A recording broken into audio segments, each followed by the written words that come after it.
So this is chapter 43 called Unexpected Surprises.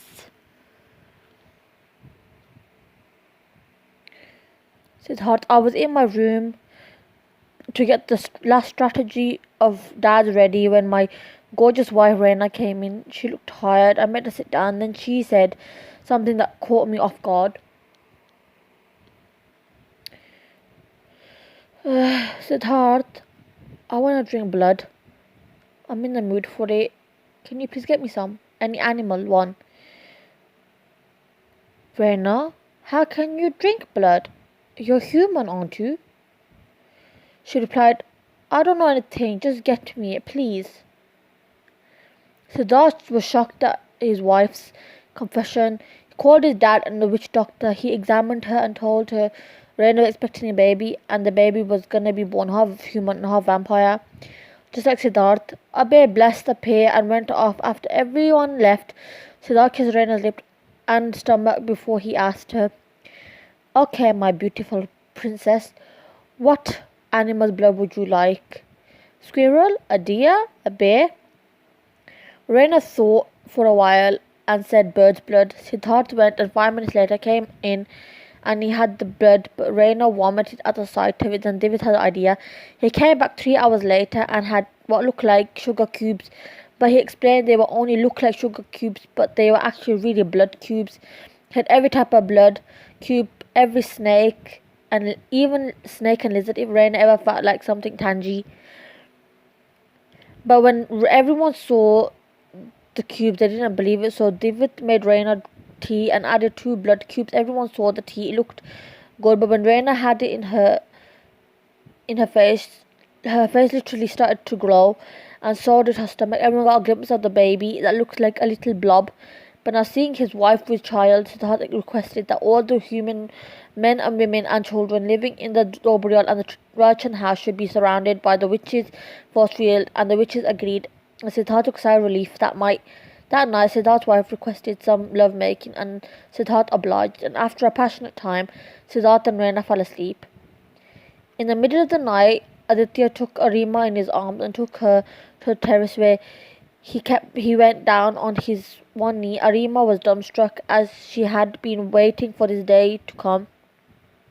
He asked her to marry him and she said yes, and Siddharth and Aditya spun Arima around. Arima kept laughing and Aditya was so happy that his lioness agreed to be his wife.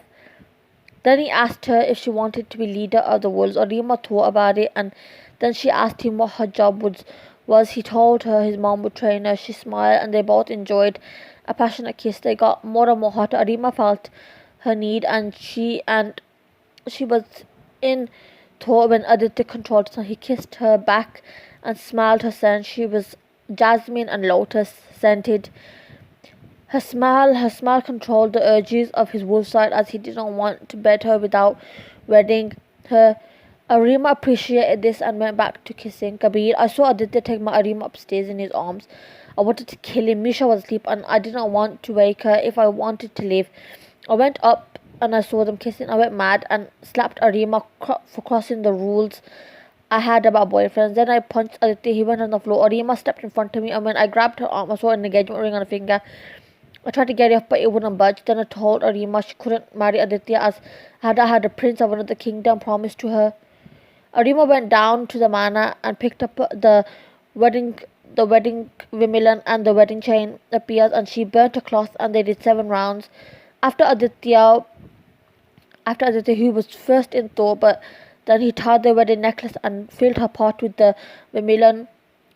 I was so angry at Arima for going against my wishes and I left the terrace in anger. Misha was awake now and I told her everything about Arima marrying the werewolf, but instead of sticking up with me, Misha told me I was wrong for trying to get her married without her will and consent. After that, I was going to slap Misha, but then I stopped and I went to bed. Aditya, after Misha said yes to marriage, we were kissing. And when her dad came and slapped her, I saw her grab her face and I saw her crying. I wanted to rip her dad's throat out. Then I felt a punch to my face and I was on the floor.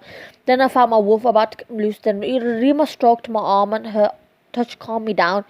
Then her dad grabbed her hand and tried to remove my ring, but since it was enchanted, it didn't budge. He thought that he had promised her to someone else. Arima went mad. She left and returned a few minutes with vermilion, a wedding chain, and the holy fire.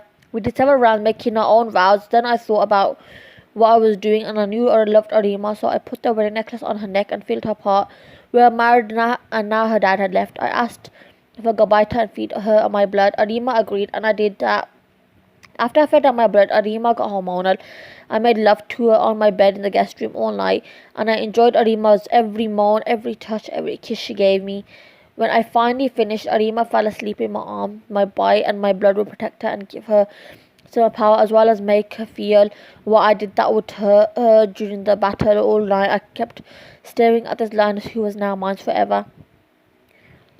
So this was chapter 43. Hope you enjoyed it, and yes, I will come back with chapter 44 in just a sec. See you in a bit.